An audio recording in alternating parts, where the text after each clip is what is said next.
Rory, thanks for your time. How you getting on? Yeah, good, thank you. How was the autumn?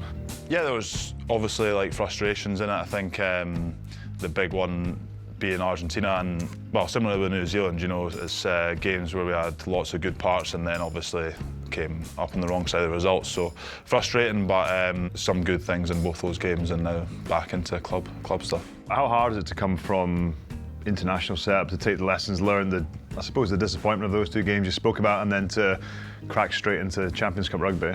I think particularly when there's disappointment, you know, you want to go back and perform again for Scotland, which obviously we're not going to be able to do until Six Nations time. But what you have got is massive games in the Champions Cup and a sail away to begin with, and then to lose at home. So both those fixtures to look forward to. How different is it from, I suppose, international rugby from an intensity point of view, but also the URC? Weirdly, you get like repeat fixtures a lot, I find. Like, you know, Glasgow, I feel like we've played a lot against Harlequins, for example, in the last few years, or Sale last year, round one, again this year.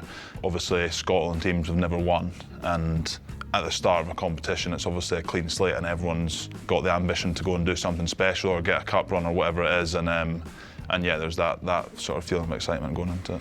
And specifically on Sale, big challenge, big back row challenge for you? Yeah, physical game as well. Like, and they're a real force to be reckoned with at home, and big back row. They've got a lot of physical players within that pack, and it's going to be a good game, I think. People maybe who don't see Glasgow down the Premiership. You've had some big results against Premiership sides in the last couple of seasons.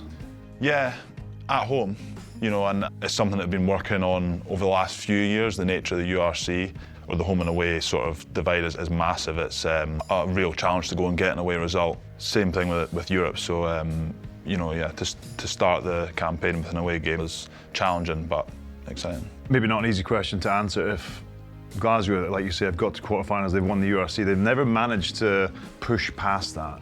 I suppose the question is, why is that, and how did Glasgow get to that next level in the competition? I think it's difficult, is why not, you know, and I think that's why it's such a special competition to win, is because it's so hard to do, you know, and last season we obviously let ourselves down in that quarter-final with the result against what was, you know, an unbelievable Leinster team, and sure we won't want to reference that too much, but also it did hurt at the time, and it's not the worst thing in the world, I think, for professional rugby to have a pain that lingers on a bit, because it kind of pushes you on to do better. So you know, I'm not exactly sure what the answer is, but there'll be lots of it for us to work on to try and push on.